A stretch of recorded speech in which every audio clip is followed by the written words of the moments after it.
Welcome to John Martin Talks, where we battle ignorance and apathy daily. The growing ignorance of just how special this experiment we call the United States of America is, and the apathy that we can't or won't do anything and everything to save her. Well, ladies and gentlemen, great news. If you're waiting for the weekend, you've made it. It's Friday morning, and I'm going fishing come heck or high water as soon as this show is over. So I am pretty excited about that. It's Easter weekend, so before we go any further, let me wish you the best of Easter to those of you celebrating. I know there's some other holidays being celebrated at the same time. My granddaughter informed me yesterday that, because she goes to a little Christian school, that there is no school on Friday today for her, because it's what? Good Friday. And I said, there's no school? She said, yeah. I said, well, then we can call it Real Good Friday, right? So I wish you a great Real Good Friday as well. Got a great show for you today. We're going to talk about one of my heroes, one of the people that is a budding star, in my view, in the U.S. House of Representatives, and that is Representative Lauren Boebert of Colorado. She's come out now with a statement that gun control is anti-woman. And I agree with her 100%. Gun control is anti-woman. It's anti-American, but we'll expand upon that in a minute. And another woman that's really not a hero of mine, at the Atlanta mayor now, I mean, like Gomer Pyle used to say, surprise, surprise, surprise. Now they need cops in Atlanta, Georgia. The crime rate is going through the roof up there, and like a lot of other major cities, and they need police officers. Imagine that. And we'll talk about that. And then if we have time, I got to get into this piece about this award-winning journalist. Yes, he won the Moro Award. I guess it's one of the most prestigious awards. And Lester Holt of NBC News. And he's come out and say that, hey, fairness is overrated. And we'll expand upon that. But before we go any further, I want to quickly tell you about our sponsors, because we would not be here without our sponsors. Our number one sponsor is BDU, Big Daddy Unlimited, your Second Amendment headquarters. For all of our sponsors, look above the show. No matter when or where you're watching it, you'll see a link to them. With Big Daddy Unlimited, you get factory direct pricing on guns and ammunition and over 100,000 other related items delivered directly to your door. And they defend your Second Amendment rights on a daily basis. So check them out. PatriotThreads.org, apparel with a purpose. The main thing you need to remember about them is to view their site. Go and remember the promo code JMT, John Martin Talks, for 20% off. They can help you with charity events and everything else. PatriotThreads.org. Recoil TV, we're partnered up with them. They have their own YouTube channel at Recoil TV. We also have one ourselves, of course, John Martin Talks. Spell it all the way out. And we need more views and subscriptions on that. And we're growing on a daily basis. We appreciate that. But Recoil TV is all about videos that have high quality professional videos about the Second Amendment, like demonstrating the latest guns, ammunition, hardware, that kind of thing. And we have a YouTube channel within their channel. So check that out. All right, let's get into the meat and potatoes, as I like to say, of the show. This is a Breitbart article. Lauren Boebert. If you don't know Miss Lauren Boebert, she is a freshman congresswoman from the great state of Colorado, and you need to get to know her. But she has been kind of the centerpiece, if you will, of the opposition to trying to take away our Second Amendment rights. There she is, and she is something else. But Lauren Boebert, it's a Breitbart article. Gun control is anti-woman. Representative Lauren Boebert, Republican of Colorado, contends the Democrats' anti-gun positions are anti-woman. And I can't find any fault in what she's saying. She sent out a tweet Wednesday saying the left's gun control agenda will affect America's women more than anyone else. And she starts describing herself, and we'll get into that in a minute. I want to play a video for you that essentially shows to me what she's talking about. Now, I got to tell you, it's a little grainy because it's taken from inside an apartment complex through the sliding glass doors. This is in New York City.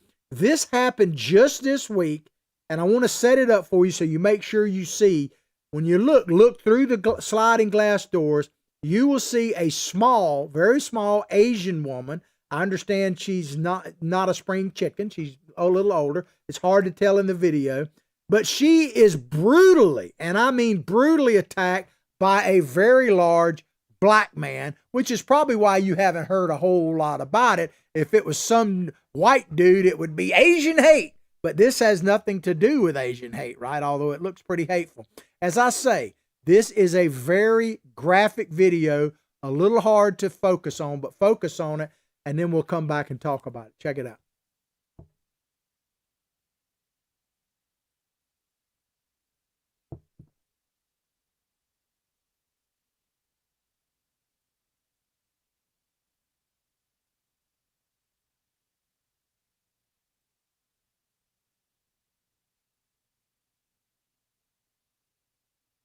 I think you got the gist of it right there. My first question, that was a doorman, by the way, standing there. How could you sit there and watch that, stand there and watch that without running out that door? I don't believe I could do that. I'd like to think I would have went out there. But that is a very small, petite Asian woman and a very large man literally kicking her head in on the street of New York City. And this was just this week.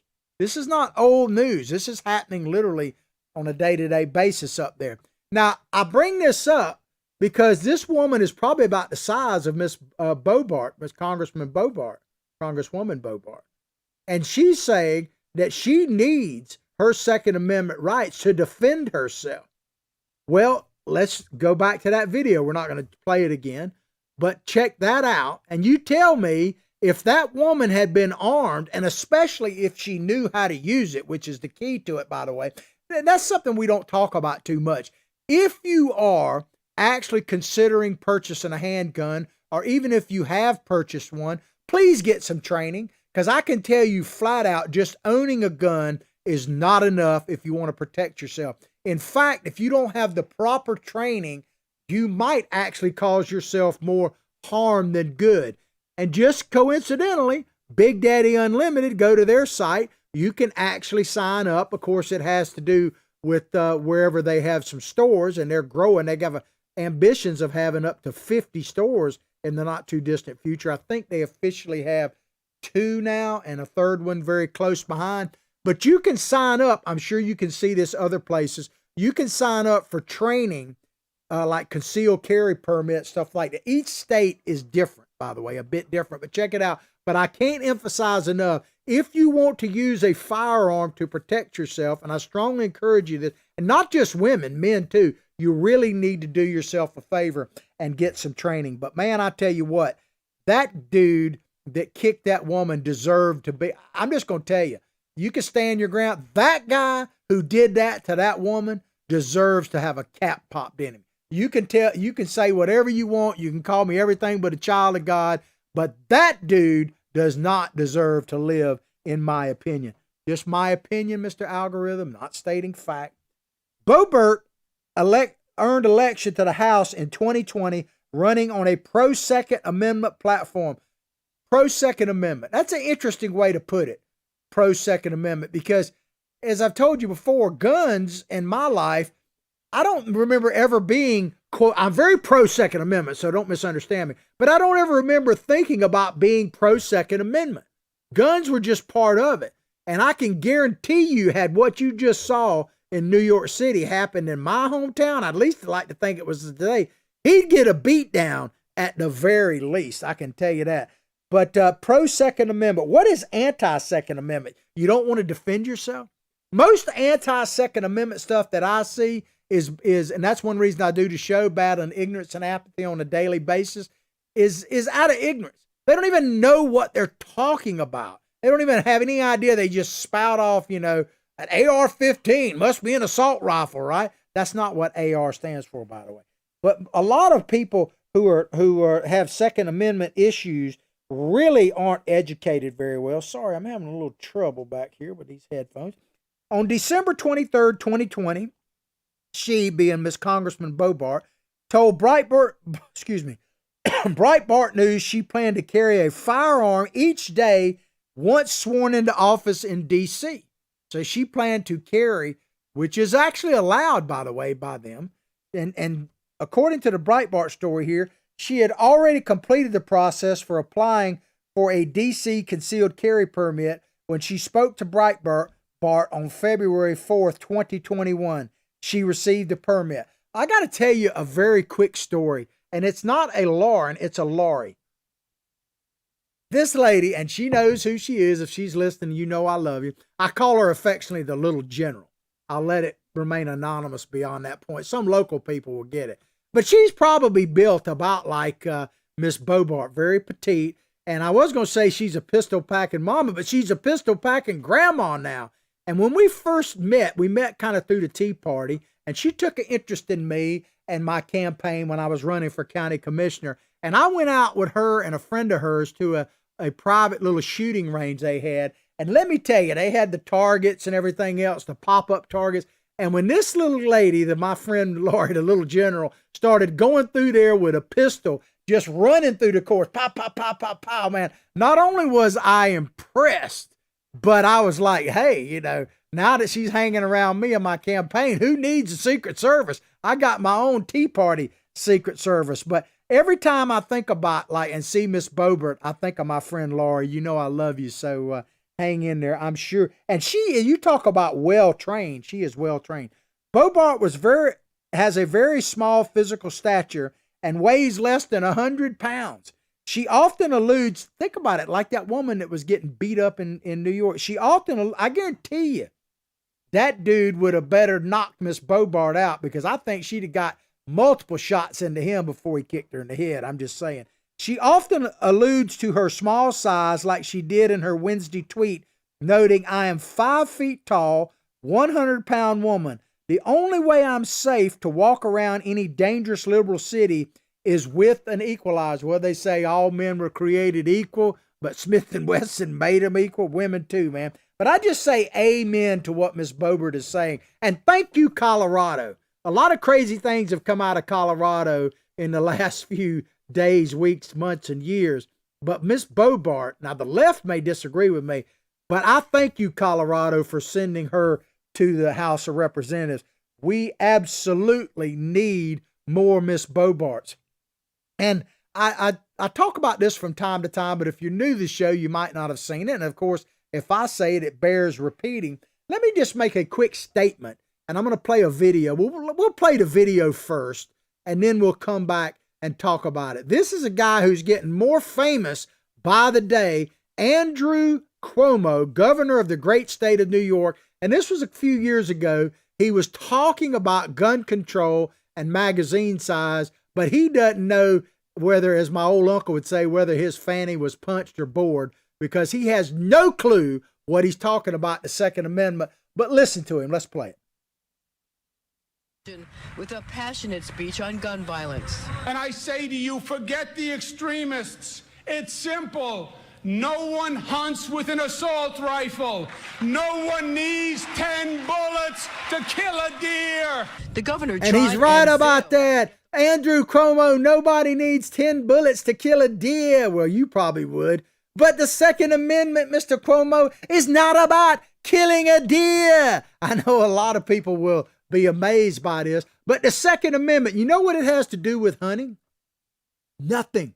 Zero. Nothing to do with hunting. Go and read it. It doesn't talk about squirrel hunting or shooting rabbits or killing deers. It's talking about defending yourself against the overreach of a big bloated federal government and protecting your own pursuit of life, liberty, and the pursuit, not guarantee, of happiness. Defending yourself. The Second Amendment has always been about that. Defending your liberty and your personal freedom and safety of your family.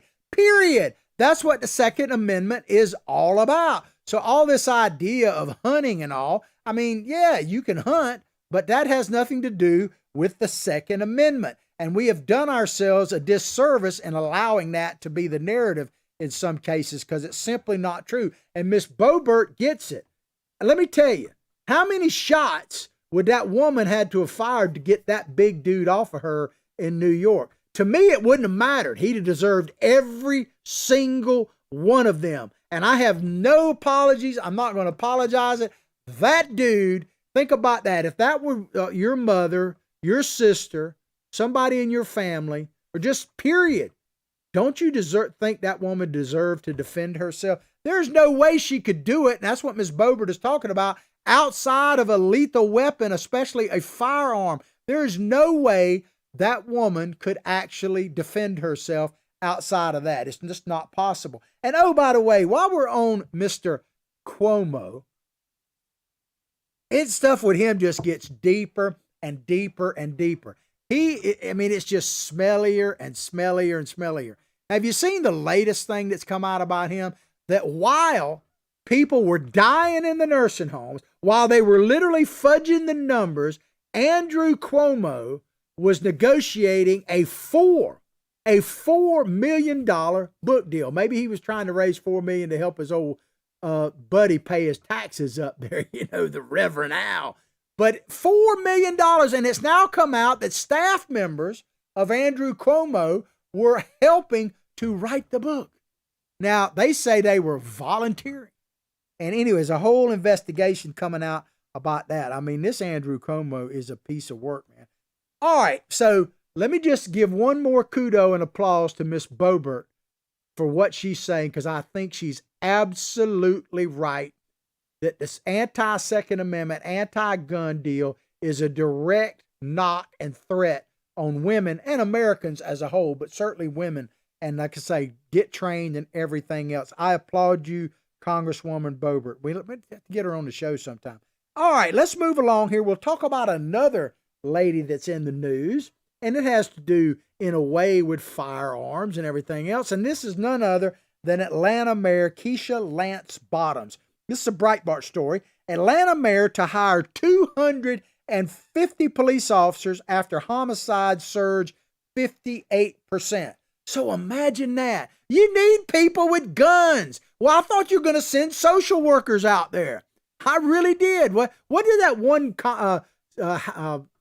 councilwoman say in Minnesota? I think it was. No, it was in Wisconsin, where she was talking about white privilege. That if you call 911 and your house is being jacked, that someone is home invading you, and you expect the police officers to come at 3 o'clock in the morning, and you're a white person, that you're suffering from white privilege. So it's white privilege to expect police officers to come to a 911 call when you're being home invaded. That's kind of where we are, right? It's absolutely insane. We need police officers. I'm not saying we don't need social workers. I'm not saying we don't need to look at the root causes of crime. Poverty is one of the main ones.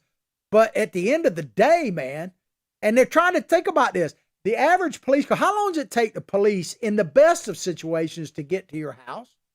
Pretty good while, right? So if you're not able to defend yourself, you might just die or get hurt, and which sometimes can be worse, have to live with trauma and everything. And so to me, what they're talking about doing, what Ms. Boebert in the previous article is saying, is she has a right to defend herself. And this Atlanta mayor is anti-gun, but not necessarily anti-police anymore. But wait till you hear where they're getting the funding from to hire these police officers, assuming they can hire them.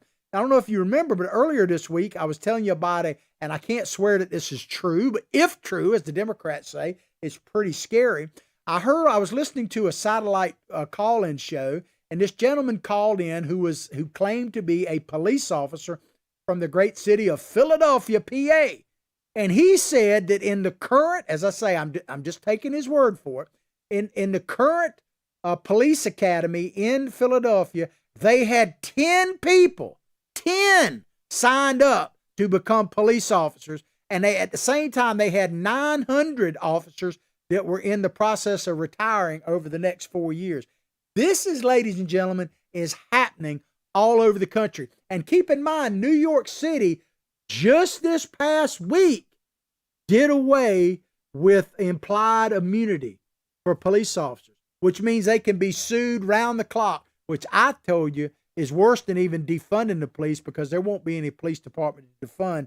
And we're going to see things are going to get much, much worse. And that's what I guess this Atlanta mayor is seeing. Democratic Mayor Lance Bottoms plans to hire 250 new police officers amid re-election campaign. She's running for re-election after homicides surged 58% in 2020.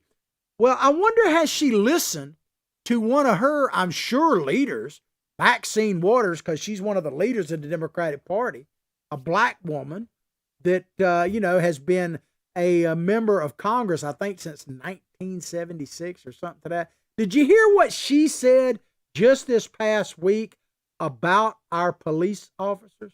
Well, if you hadn't, you really need to hear this. This is about a 2-minute interview. We may or may not play the whole video, but it's pretty telling. Check it out. Forward to 1992, during the LA riots, you were a huge figure and leader within the black community and famously said, quote, "Riot is the voice of the unheard." And almost 30 years later, we again witnessed racial tensions explode in this country after the death of George Floyd. Why do you think this country has such difficulty learning from history and making real changes when it comes to violence and injustice done to black people? I believe that it stems from the history of this country. It stems from slavery, when whites were absolutely in charge and they absolutely controlled the lives of people and their families. If they decided to separate families and send the boys in one direction, the girls in another direction, the mothers to the big house, I mean, they've always been in charge. And I think that this thinking about the need to control, the need to, make sure that people stay in their place, so-called, has been, what has been basically what has happened in America for all of these years. And I think it continues in various ways, sometimes a little bit more sophisticated ways, but the police, I think, really believe, and in some ways are led to believe, that their greatest challenge and their greatest chore is to keep, black people in their place. That's good enough. Black people in their place. Now, notice she said the police. She didn't say the white supremacist police. Maybe that's what she's inferring. But she said the police. Now, in her district out in California, there's plenty of crime going around. There is a high percentage of police officers out there that are people of color, black, Hispanic, period. Now, what is she saying there? That police officers, their job, this is what she's saying. She's not saying they're told this. She's saying they're thinking this, that their job is to keep black people in their place. Interesting that there was a poll done a few months ago, and we covered it. By the way, if you want to archive our show, you can certainly go to some of our sponsors like Recoil TV. We also have our own YouTube channel. We're on America's Voice News. We don't have a live show on there right now, but we're archived on there. They're a great source of media beyond the mainstream media. They have Roku, Fire Stick, Apple TV, download free apps on your Android or your iPhone. And they're on they're on channel 219 Dish Network and the Pluto channel. Click on their streaming service, look under the shows tab, click on that, and you'll see our show archived on there. But this Maxine Waters talking about keeping police officers in their place. What I was going to say is their poll numbers came out a while back, and a huge majority, I want to say up into 70%, of black Americans said they wanted the same level or more police presence in their neighborhoods. And keep in mind that black Americans, as well as Americans in general, are buying guns at record pace. It's come out now that a big part of $1,400 that Biden's given us. I haven't got mine yet, by the way, Joe Biden. That people are using them to buy guns. Go to Big Daddy Unlimited, our sponsor, and check it out. Factory direct pricing. But Maxine Waters, what is she talking about? What are they doing to our police officers? It is just unbelievable, the lack of respect. And keep in mind, this is an elected official. This is not just some pundit spouting their mouth off. This is someone who actually chairs committees in Congress. The mayor, back to this mayor story of ATL, Atlanta, the mayor blamed the increase in Atlanta homicides in 2020 on the court systems. On the court systems, not the shutdowns of Atlanta, not the fact that they were letting Black Lives Matter, a communist organization, and Antifa run riot in their streets. No, no. It was the court system which effectively shut down. Well, who shut the court system down? The government in Atlanta. People lost their jobs, loved ones died, and our crime began to spike. So the answer to that, their first immediate solution, was to cut police officer funding. That's what they did in Atlanta. They proposed defunding the police. She was a major proponent of defunding the police. And now she wants to hire police officers back. But of course, Joe Biden, who is the current occupant of the White House, he's not the president, by the way. And don't misunderstand me before you algorithm, do deference. I'm not saying anything about duly elected. I'm not saying any, we don't say the F word here. We talk about mods. I'm not saying anything about voter mod or stopping the squeal or anything else. I'm simply saying that the guy we saw at the press conference and we see on a daily basis right now is not capable of being the president of the United States. He can't even herd his dogs in, by the way. But Joe Biden, yeah, that guy, back in 1994, we're not going to play it. We don't really have time to play it today. I've played it many, many times. But go back. You could search it out. It's pretty easy. Joe Biden crime bill, and it'll pop up. In 1994, he told specifically, he was talking to Black America. He said that it doesn't matter why your kids are running the streets and attacking my mother or my grandma or whatever. It doesn't matter what causes it. It's irrelevant. We just need to get those predators off the street. Yes, that is the guy, more cognizant than he is now, that is currently in the White House, said when it comes to black children committing crimes, it doesn't matter. Check it out. It's not me saying that. It's Joe Biden. According to a report, 90 police recruits are currently in the pipeline. 90. I wonder if that's enough in Atlanta. We're talking about Atlanta. And that she, the mayor, is working with the city council to enact a retention bonus for officers. How about a little respect bonus? How about that? The department currently employs 400 officers under Bottom's authorized level. So 400 officers in Atlanta. I don't know if that's enough. Now, this is what bothers me. Okay. I've talked about this before, but if I talk about it, if I say it bears repeating. We have an all volunteer military, right? And you say, well, how does that connect? Hang in there with me. So we have an all volunteer military. I have nothing but the utmost respect for people who are willing to serve this country. But what, ladies and gentlemen, would happen if, and I think we're headed this way, if one day our soldiers woke up and said, you know, I'm volunteering for this. But to be honest with you, this country is just not worth fighting for anymore. That we're moving in that direction. How that implies on this story is, what about police officers? I don't care how much they're paid. It's an underpaid job. I've said this lately, and it brings me no joy to say this. If one of my children or one of my grandchildren came to me and said, Big Papa, I'm thinking about being a police officer. If it had been a decade ago or even 3 or 4 years ago, I would have been saying, boy, you know, I appreciate that willingness to serve this country, right? And I would still feel the pride in that. But part of me would be wondering if I should have a talk to him, because I don't know that right now is the time to be a police officer. And believe me, we need them. I am so appreciative. I see a police officer, a military person, I thank them for their service. You should try that. It really means a lot to them. But what if we become a country that not only is not worth fighting for, but what if it's not worth serving? Because you know, and you hear it from police officers all the time, that every time they leave the house, they look at their wives, their husbands, their children, their family, and they know that that might be the last time they see them. The last time. And what if you look at that and say, you know, it's just not worth it. And part of it is not the danger they face, because they know they know they're going to face danger when they sign up. A lot of them, like say in some, especially in places like New York City, are legacy. They're 3rd, 4th, 5th generation police officers, that kind of thing. So they know what being a police officer means.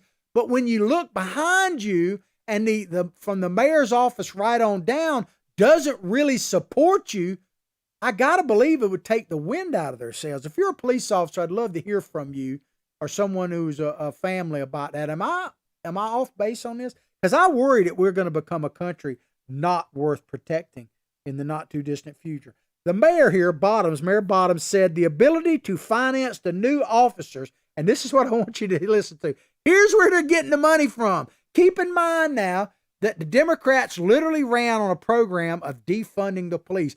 Both Biden and Harris, or Harris and Biden, talked about it, that reimagining and redirecting. We'll talk about that in a minute. But I'm a bit confused. Listen to this. Bottoms said the ability to finance the new officers will come from federal money given to the state from the coronavirus relief package. I mean, that's rich, isn't it? And I'm not opposed to paying these police officers. That's not what I'm talking about. But think about that. So I'm confused about this. Listen to Joe Biden. We're going to play this short video. This is Joe Biden back when he was running for president, when he was up out of the basement for a while. And listen to this interview where he essentially tells you that he is for taking money from police departments. Check it out. Up armored Humvee coming into a neighborhood, it's like the military invading. They don't know anybody. They become the enemy. They're supposed to be protecting these people. So my generic point is that... Do we agree that we can redirect some of the funding? Yes, absolutely. And one of the things that we also he need said, to be yes, absolutely, redirect. Now, let me, in case you're a snowflake out there and saying, well, he didn't say defunding. Well, let me ask you this, snowflakes. What if you were called into your boss's office and they said, look, Katrina or your little Joey or whatever you want to call him, Joe Schmo, I know you're making like 50 grand a year, but we just hired Sally over here, Joe, and we're going to redirect 20% of your income to Sally because we need to hire her on. Would you be in favor of that redirection? Because that's exactly what they're talking about doing. Well, let me just kind of conclude this section with this part right here. If you're in New York, if you're in Atlanta, and you're feeling scared, I understand, and you want to get the heck out of there, I don't blame you whatsoever. Come to the free state of Florida. We are the free state of Florida. That's what I'm starting to call our state. Come to the free state of Florida with one caveat. Whatever you're running from, whether it's in Atlanta or New York City or somewhere in between, don't bring whatever you're running from with you. Come down here and join us in the free state of Florida, because freedom sure ain't free. And I want to play this clip for you. This is one of the greatest sheriffs in the country. You know, we got the greatest governor in Ron DeSantis, maybe a president in the not too distant future. We also have one of the greatest sheriffs in the nation. We got several of them, actually. And he's from Polk County, none other than Grady Judd. And I want you to hear what he has to say, because I'm telling you right now, if Atlanta had a sheriff like Grady Judd, you wouldn't have a whole lot to worry about. Check it out. Received information in social media that some of the criminals were going to take their criminal conduct into the neighborhoods. I would tell them, if you value your life, you probably shouldn't do that in Polk County, because the people of Polk County like guns. They have guns. I encourage them to own guns, and they're going to be in their homes tonight with their guns loaded. And if you try to break into their homes to steal, to set fires, I'm highly recommending they blow you back out of the house with their guns. Amen. Amen. Man, do we not need more Boeberts? Every time I get kind of gloom and doom and think that maybe, we're not going to be able to do this, I'm always encouraging you. We got to educate ourselves, motivate ourselves, and motivate others. We got to activate people, get them active. And sometimes we have to eliminate people. And I'm talking about voting them out of office, just so you understand. But every time I start to feel a little down, that I'm like, I wake up sometimes, I start the show, preparing for the show about 4 o'clock in the morning. And it's not always good for this old guy, this old geezer, to wake up at 4 o'clock in the morning and start getting ready. But every time I feel a little bit like maybe I just don't want to do it, maybe it's not worth it, maybe it's too late, I listen to people like Congresswoman Boebert. I listen to people like Grady Judd, Sheriff Grady Judd in Polk County, Florida, and I feel better. I feel like there's still hope. There are still people who look at things and see things like I do, and regardless of race, religion, creed, or color, join us. We need patriots. We need to man the political ramparts, because if we don't, we're going to have to man the real ones again. And I'm 100% opposed, for instance, to Asian hate. I would love to have seen that little Oriental lady. I don't know if that's the right political correct word. I'd love to have seen that Asian lady, when he first kicked her down to the ground, pop up and pop a cap in that dude. I would love to have seen that, because that is, you can call it whatever you want. You can ban me, you can shadow ban me, everything else. I'm going to keep speaking the truth. You absolutely have a right to defend yourself in this country. It's not only an inalienable right, to which means God-given, by the way, but I believe it's a basic human right. I think that we as human beings on this planet have a right to defend ourselves, our family, and our property. And if that makes me a right-wing whatever, if that makes me bird whistling or whatever, then so be it. But I do believe that you have a right to defend your home, your hearth, and your family. I just honestly do believe that. All right, here's a guy who probably doesn't believe. Let me check. We got a few minutes left. This is from the Washington Examiner. NBC anchor says fairness is overrated. Fairness is overrated, and media should not provide an open platform for misinformation. How would you ever have a job at NBC if you weren't for misinformation? That's old Lester Holt there. Notice the tagline on that particular picture about Trump and Russians. They found, and here these people, right off the bat, I got to say, they talk about misinformation when his network, NBC and MSNBC, for 2 years, till the Mueller report came out, might have been longer than that, but for at least 2 years, put up misinformation on a minute-to-minute basis. I started to say nightly, but it was round the clock, 24/7, nonstop Russian collusion. When Mueller came out and said that there was no evidence of Russian collusion by any Americans, including the great American Donald Trump. But you didn't get a retraction or apology from Rachel Maddow when they've been literally putting false information, and most of the time they knew it was false. So for him to even talk about fairness is just crazy. Fairness. NBC anchor Lester Holt said fairness is overrated when accepting the Edward R. Murrow Award for Lifetime Achievement in Journalism. Probably about the highest award you can get. He says, I think it's become clear that fairness is overrated. The idea that we should always give two sides equal weight and merit does not affect the world we find ourselves in. Well, how would he know? How would he know that? When have they ever been fair? He's implying that they routinely struggle with presenting both sides of an issue. Really? I mean, think about it. They're conservative on MSNBC and NBC is people like Steve Smith, who is just, part of this Never Trumper bunch, the Lincoln Project, and was the campaign manager for John McCain. I mean, these are people that are conservative. They got people like Joe Scarborough is supposed to be a conservative.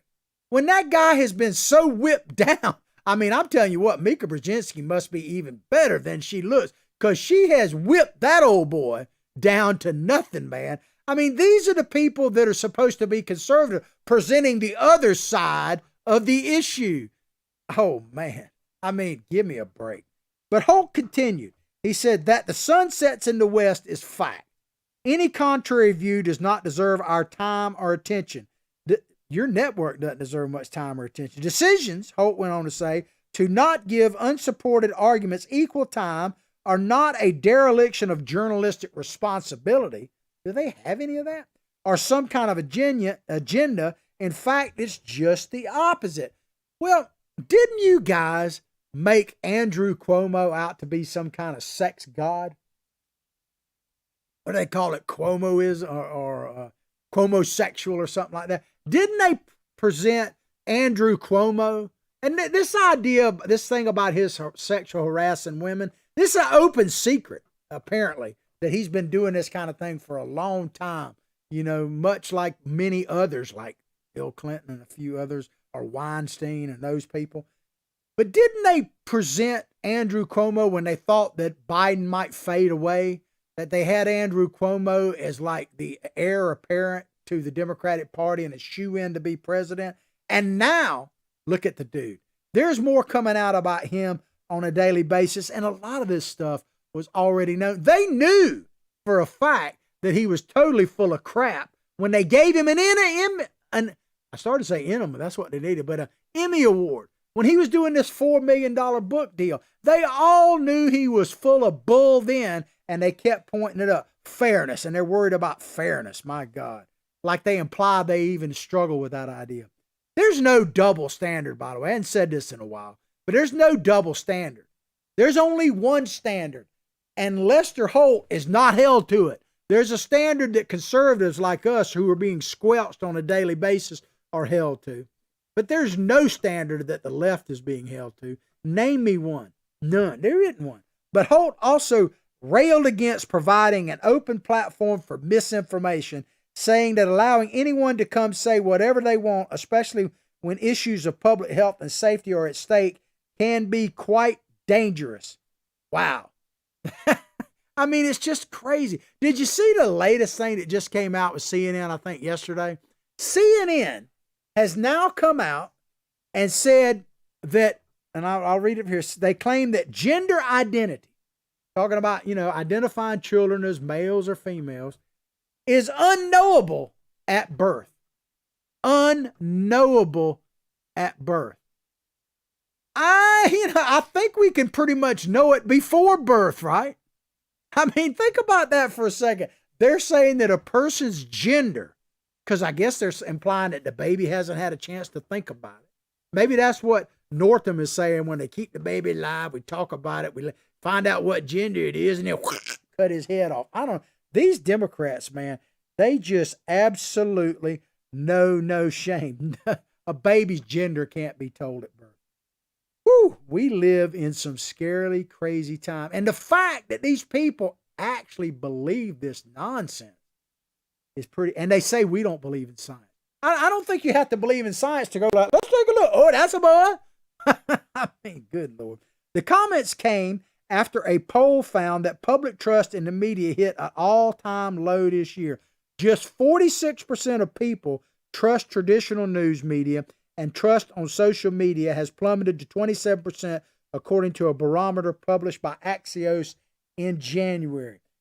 Let me tell you a statistic that came out just this week that I find extremely troubling, and it has nothing to do with the media directly. But did you see, and I don't know how they're basing this really, but apparently it's come out that for the first time in the history of our nation, less than 50% of our people are regular churchgoers. Less than 50%. Now, that probably is by design with this whole pandemic and everything else. I'm just saying, that's a frightening statistic. And I'm hoping that once we get open, it'll change, because God, I'm not the most God-fearing guy in the world. I should be, but I can tell you this, and my dad used to say this all the time. Can you imagine? You don't even want to think about living in a society, especially America, without churches, without church attendance. I mean, think about that. They're the moral compass. I'm not saying everybody goes to church perfect. Don't get me wrong. But to think that we're going to give, because here's the thing about that, and I didn't mean to get on this tangent, but we'll close the show with this because I think it is very important. We have a U.S. Constitution that protects our inalienable rights, which means God-given rights, which means that government can't take them away. If we no longer believe in God and we're believing in government we trust, which is basically what it's coming down to here, then our rights, and they are being stripped away from. They don't think about that. The Democratic Party, forget the Second Amendment. They don't believe in the First Amendment when they used to be champions of it. It's pretty dadgum scary. Well, I hope you've enjoyed the show as much as I've enjoyed bringing it to you. Remember to support our sponsors like Big Daddy Unlimited, like, of course, PatriotThreads.org and Recoil TV. I'm thinking about fishing already. But please be a patron of our sponsor. Check out our YouTube channel. beyond this, spread our show far and wide, because we need to get this message out. I'm a little egotistical about this, but I think people need to hear what this old country boy has to say, and I hope you agree, and I appreciate our loyal listeners. I'll pray for your family. You pray for mine. Let's all pray for this great nation, because, boy, she deserves it and needs it now more than ever. I hope you guys have a truly blessed Easter weekend with your families. I'll be back Sunday to have a big shindig with mine. I can't wait to watch these little kids go after the Easter eggs. But above all else, like I say each and every day, from my heart, from my family to yours, have a blessed day.